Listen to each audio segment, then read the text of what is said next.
Buenas noches con todos. Vamos a hablar sobre un poco de lo que es cultura y comportamiento organizacional.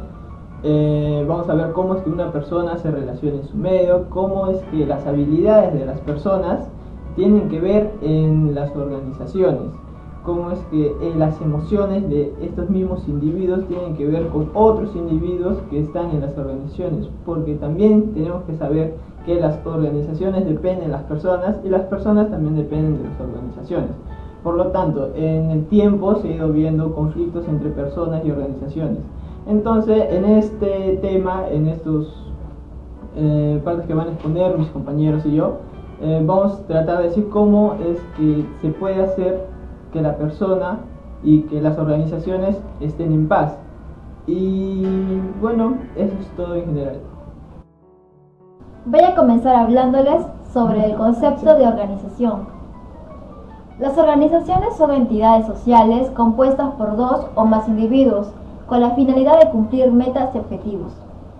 Existe una diversidad de tipos de organizaciones. Por ejemplo, están las organizaciones dentro de las universidades, empresas de servicio, clubes sociales, colegios, en la familia y en varios lugares más.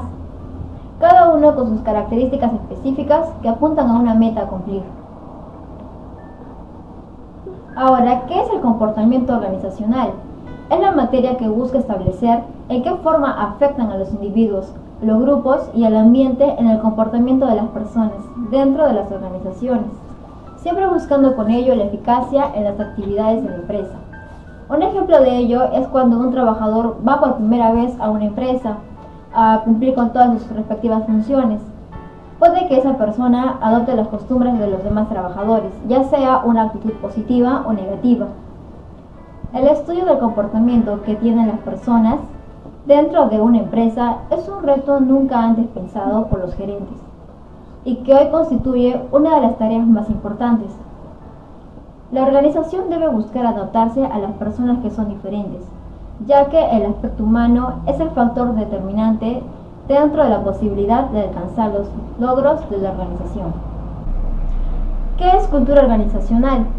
Es el conjunto de creencias y de valores compartidos que proporcionan un marco común de referencia, a partir del cual las personas que pertenecen a una organización tienen una concepción más o menos homogénea de la realidad y por tanto un patrón similar de comportamiento ante situaciones específicas. Un ejemplo de ello es cuando un gerente que va a cumplir con sus respectivas funciones y resulta que al final no le sale muy bien su proyecto, esta persona puede que actúe de una manera que su autoestima va a bajar y se va a sentir una persona mediocre.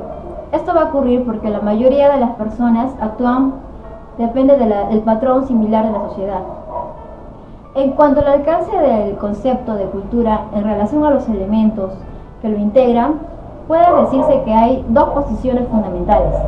Una de ellas es la perspectiva totalizadora y la otra es el punto de vista diferenciador. En la perspectiva totalizadora indica que todo lo que una sociedad genera es cultura, ya sean sus valores, el arte, formas de gobierno, su religión o cualquier otro elemento. En el punto de vista diferenciador, considera cultura a los valores y creencias que comparten los miembros del grupo. A continuación yo les voy a hablar acerca de las características de la cultura en una organización. La primera vendría a ser la cultura es aprendida. Como el mismo nombre lo dice, en una organización existen varios personal de trabajo que trabajan, ¿no?, en una organización, y entre ellos mismos se aprende las cosas positivas y negativas. Las negativas vendrían a ser cuando una persona piensa que está haciendo lo correcto y está equivocada, ¿no? Y lo positivo vendría a ser cuando alguien se da cuenta, o bueno, dice por favor o dice gracias, y esto, ¿cómo se llama? Eso ayuda a que la persona sea cordial y aumente su prestigio en la misma empresa. La segunda vendría a ser la cultura se aprende mediante la interacción. Entre la interacción de las personas, del personal de trabajo, la comunicación es esencial. ¿Por qué? Porque ayuda a que las mismas personas aprendan la cultura de la otra. ya que esto ayuda a corregir las cosas buenas y las cosas malas que se podría decir, se podría copiar, ¿no? Y aumentar el bienestar de la empresa. La tercera vendría a ser las subculturas se forman a través de recompensas. En una organización, el gerente o las personas que van en mayor rango en la empresa, la mayoría, bueno, no todos, dan recompensas a las personas del personal más bajo, ayudándolos a capacitarlas o dándoles como para que ellas se sientan aludidas por su esfuerzo, por su capacidad de aportar a la misma empresa. Y esto ayuda a mejorar, ¿no? la interacción entre todas las personas. La cuarta característica vendría a ser: las personas forman la cultura. Personalidades y experiencias ayudan a crear una cultura en una organización. Esto quiere decir de que, por ejemplo, en una organización se da por la confianza, ¿no? La confianza que existe entre el mismo personal de trabajo de la empresa al encargar o encomendar la labor de cuidar un artefacto, bueno, ¿no? Que sea de valor, y se le da a que cuide, ¿no? Y la misma persona ganaría el honor o el reconocimiento por ser honrado, y esto lo ayudaría a crecer, ¿no? En la misma organización. La quinta sería: la cultura es negociada. Esto quiere decir de que en el mismo ambiente de la organización debe ser ¿cómo se podría decir? Un ambiente bueno, como para que haya varios tipos de decisiones o varios tipos de pensamientos que se interactúan y ayudan a facilitar, ¿no? Y a comprender mejor al mismo personal que trabaja en una organización. Y por último sería: la cultura es difícil de cambiar. La cultura, obviamente, lo mismo lo dice, ¿no? Es difícil de cambiar. ¿Por qué? Porque uno nace con una cultura, ¿no? que se va llevando desde niño. La organización que vendría a ser la casa, ¿no? Y es difícil cambiarla para bien. Bueno, pues las cosas se cambian para bien. ¿Por qué? Para poder ayudar a la misma organización a que uno mismo capacitarse y tratar de aportar o dar opiniones para llegar a un mejor, ¿no? logro en la misma empresa. Yo voy a hablar sobre las variables. En el comportamiento organizacional existen dos variables: una que es las variables dependientes y otra las variables independientes. En las variables dependientes podemos decir que son los elementos claves que queremos explicar y que éstas serán afectadas por otro factor. Tenemos 4 puntos. El punto número 1 sería la productividad. Es ahí donde se sabe que la empresa es productiva si es que entiende que hay que tener eficacia, o sea, logro de metas, y ser eficiente, que la eficacia vaya de la mano del bajo costo al mismo tiempo. El punto número 2 sería el ausentismo, donde sabemos que todas las empresas deben mantenerse bajo el ausentismo dentro de sus filas, ya que este factor modifica de gran manera los costos. Y no cabe duda que las empresas no podrán cumplir o llegar a sus metas si es que las personas no asisten al trabajo. Como punto número 3 tenemos a la rotación, lo cual nos dice que un exceso de rotación en una organización no es nada beneficioso, ya que elevaría los costos de reclutamiento, selección y entrenamiento. También te podría decir que una alta tasa de rotación puede entorpecer el funcionamiento eficiente de una empresa. Bueno, también un ejemplo sería de que cuando el personal con conocimiento salen de la empresa y estos deben ser reemplazados por personas con alto nivel de responsabilidad que conlleva esta. Al igual podemos decir, no solo tendremos que ver el lado negativo, sino el lado positivo de la rotación, al verlo desde este punto de vista en que el empleado marginal o submarginal deja la organización, y esto crearía oportunidad para que sean reemplazados por personas capacitadas, responsables y con alto grado de rendimiento, lo cual mejoraría la organización dándole a esta la oportunidad de escuchar ideas nuevas, ideas innovadoras, ideas creativas. Punto número 4 tenemos a la satisfacción en el trabajo, donde nos dice que aquí es la capacidad de recompensas que recibe el trabajador por su esfuerzo y que ésta sea equilibrada y al mismo tiempo que los empleados se sientan conforme a su vez, que se sientan convencidos de que ellos se lo merecen. Bueno, ahora nos toca hablar sobre las variables independientes. En las variables independientes tenemos 2 puntos.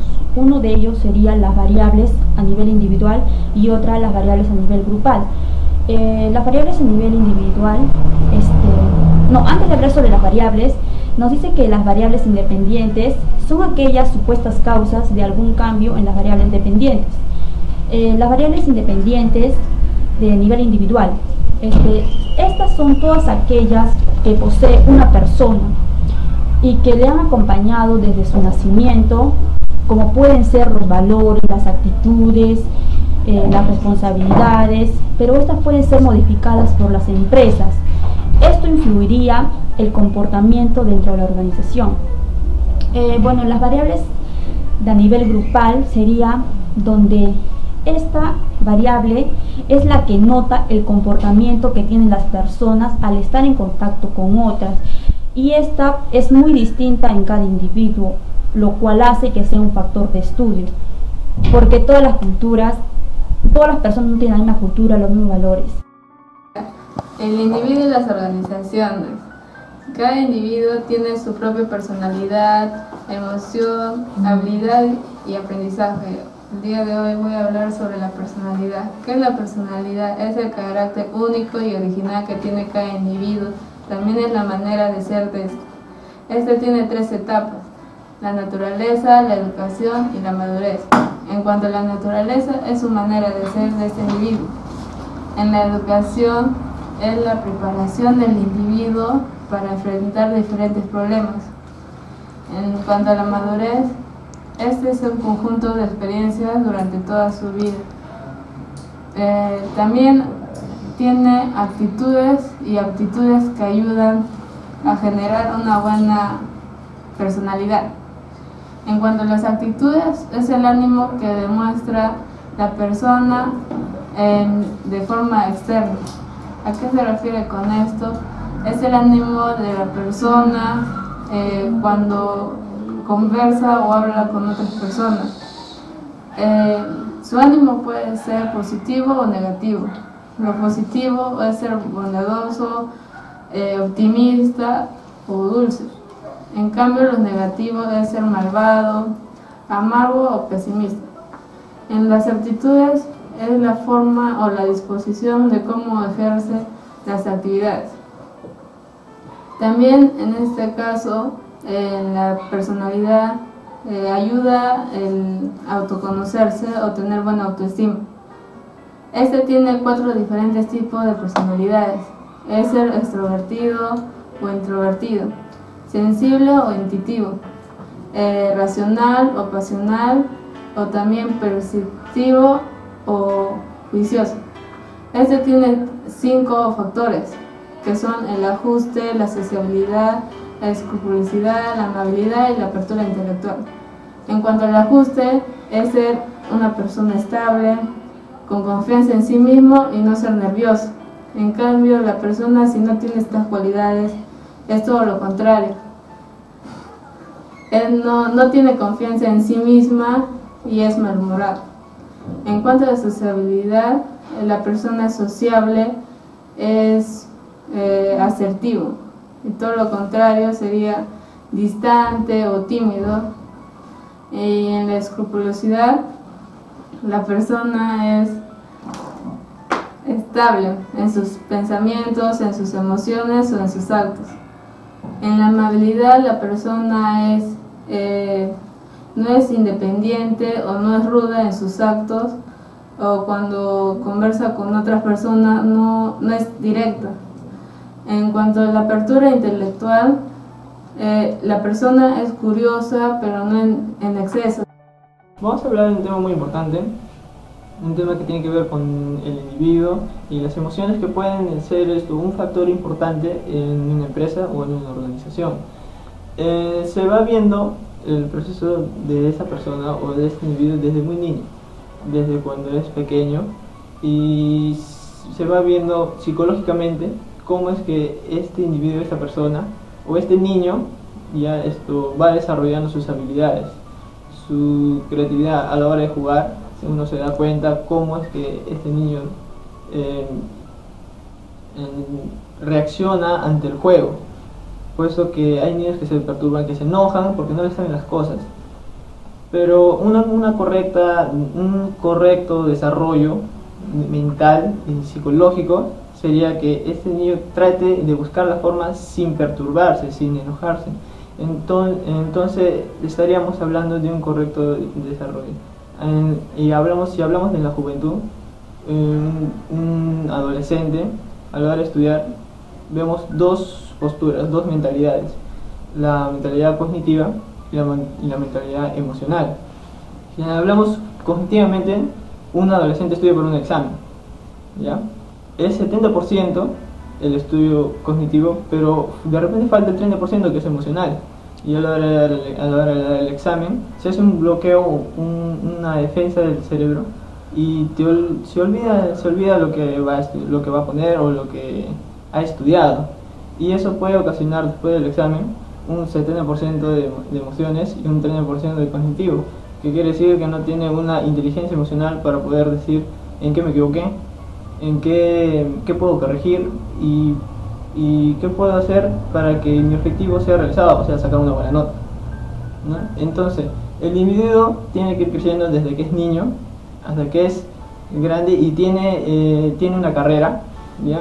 No solamente debemos desarrollar profesionales que tengan que ver con la, digamos, contabilidad, que sepan todos los principios contables, que tengan los derechos, que tengan una carrera de derecho, que sepan todas las leyes, o que sean buenos ingenieros de cualquier tipo.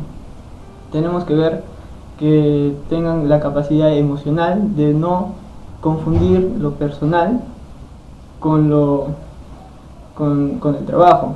Así que esa frase bien conocida, lo personal que sea fuera del trabajo, tiene mucho que ver en eso. Tiene mucho que ver en las emociones. Puede afectar una emoción no agradable, porque no hay emoción negativa. Las emociones solamente están para decirnos, para avisarnos qué es lo que yo siento ante una situación, ¿ya? Así que si tendríamos que hablar de inteligencia emocional, no hay emociones negativas, no hay sentimientos negativos, hay sentimientos o emociones desagradables, que es muy diferente para uno.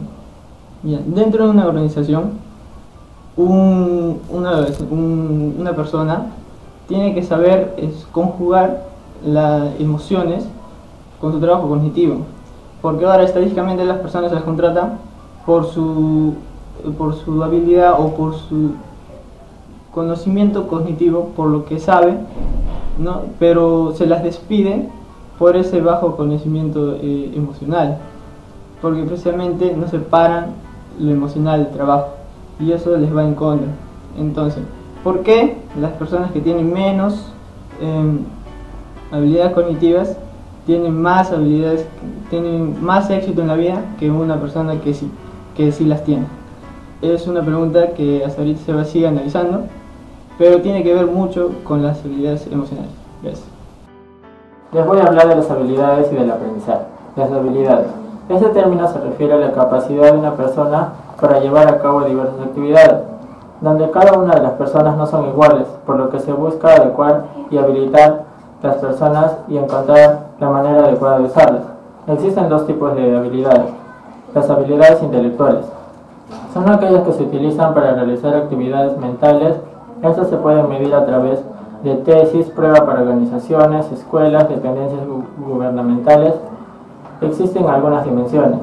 Entre ellas está la aptitud numérica, la comprensión verbal, la velocidad de percepción, el razonamiento inductivo, la visualización espacial y la memoria. Un ejemplo de habilidades mentales son la destreza de un niño para resolver un examen de matemática. Ahora les voy a hablar de las habilidades físicas. Son requerimientos necesarios para hacer tareas que demandan fuerza, vigor, destreza, donde la capacidad física es la que será identificada por la gerencia. Ahora les voy a hablar del aprendizaje. Es la asimilización lenta, gradual y compleja de interiorización en la persona que va a aprender. Aprender nos puede traer muchas ventajas, como desarrollar la inteligencia, agudiza el ingenio, estimula la reflexión, desarrolla las habilidades y mejora las actitudes. También forma esquemas mentales flexibles y variables. El aprendizaje es el cambio que se origina en cualquier momento, se modifica el comportamiento y va ligado con la experiencia adquirida a lo largo del tiempo en las personas. Se puede tener el amplio conocimiento de diferentes situaciones o de varias actividades, pero el aprendizaje se basa en que se aplique, se amplíe el conocimiento con base en el reforzamiento positivo que se puede buscar la manera de incrementar el rendimiento en todas las personas, y este será bien recompensado.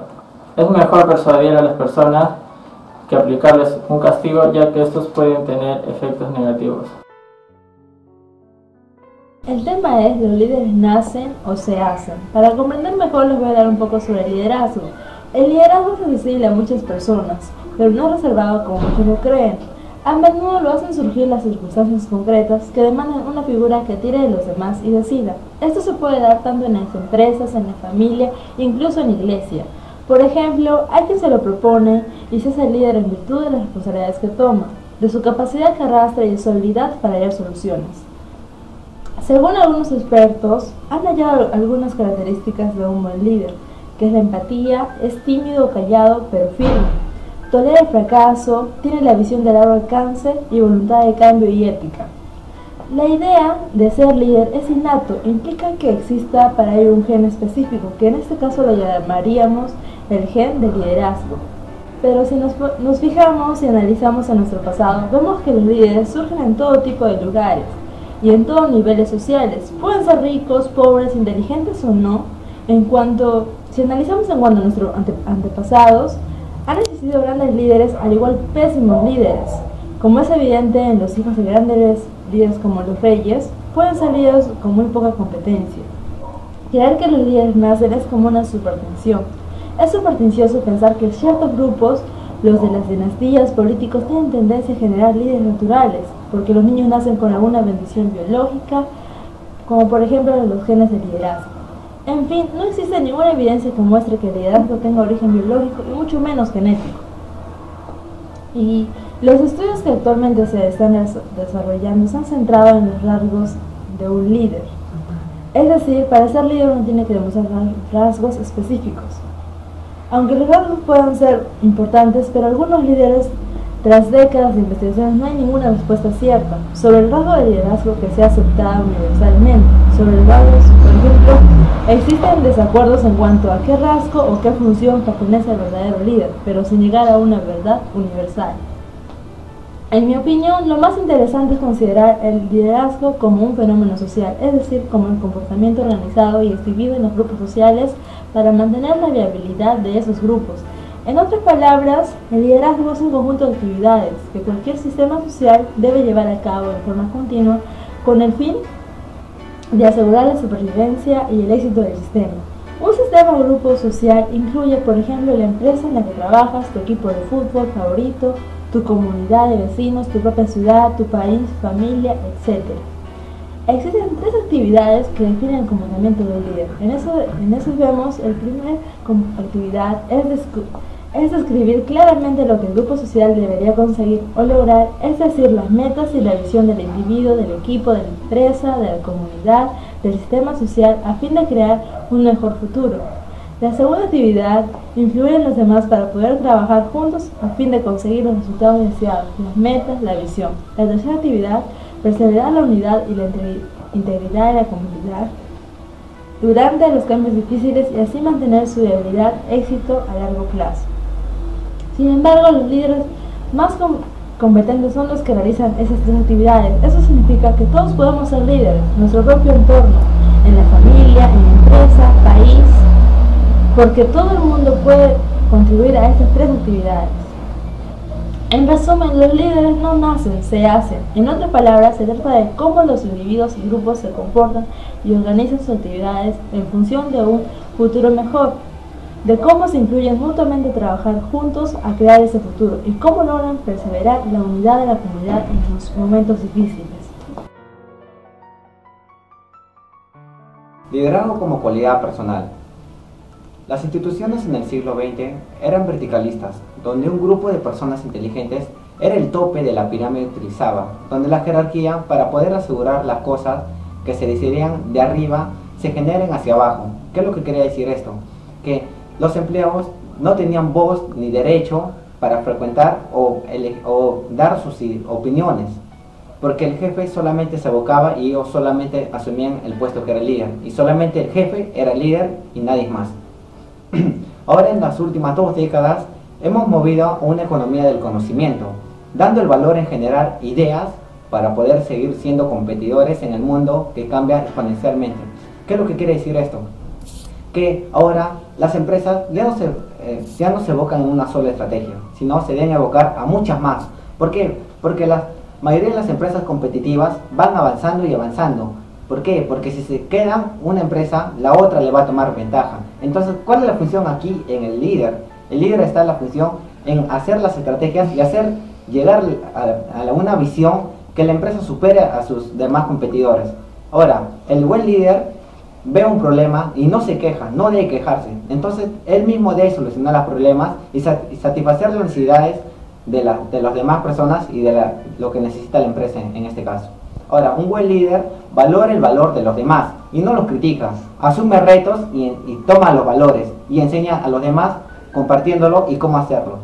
Ahora, el liderazgo como cualidad personal también se hace de las civilizaciones que existía un concepto de autoridad distinta, en el cual el líder era concebido como una persona superior al resto de los miembros, que entorna con muchos dones especiales y estaba rodeado por un aura mágico o religioso, que se considera también que en estos dones o poderosos transmitían de generación en generación otorgado por los dioses.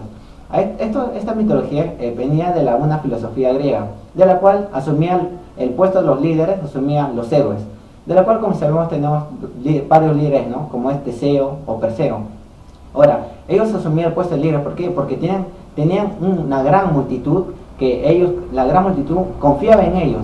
¿Por qué? Porque ellos eran iluminados por los dioses griegos. ¿Por qué? Porque los dioses los apoyaban con armas, los apoyaban también con lanzas y otras cosas. Y tenían los poderes mágicos, ¿no? Como se decía. Entonces se le creía que era un semidios y la gente se abocaba a él. No era por las palabras o todo. Ahora, luego de unos años, en la actualidad, ahora todo esto ha cambiado. ¿Por qué? Porque ahora se nace una filosofía, lo que es psicológica, de la cual dice que los niños, al momento cuando nacen, empiezan a ser líderes. ¿Por qué? Porque ellos lo toman como líder al padre. ¿Por qué? Porque está demostrado que los niños de menores edad siempre van más importancia al padre y miran, atentos, observan a los padres, de los cuales si el padre es una mala persona o es una persona agraviada, el niño lo va a hacer. Ahora, si el padre ve con unos buenos ejemplos, el niño también lo va a cumplir. Depende de lo que nace. Ahora, la psicología también ha tratado de fundamentar estas perspectivas a través de vinculados psicológicos en nuestros padres. La enorme cantidad de listados que existen en la verdadera mente reflejan que los valores que deben prevalecer en la sociedad respecto a la cual debería ser la imagen del líder ideal. O sea, ¿qué es lo que quiere decir? El líder no es el que tiene un buen billete, una buena casa o un buen carro. El líder se respeta mediante los valores y su forma de ser. El líder respeta los valores de la sociedad y lo ayuda. Eso sería todo. Muchas gracias.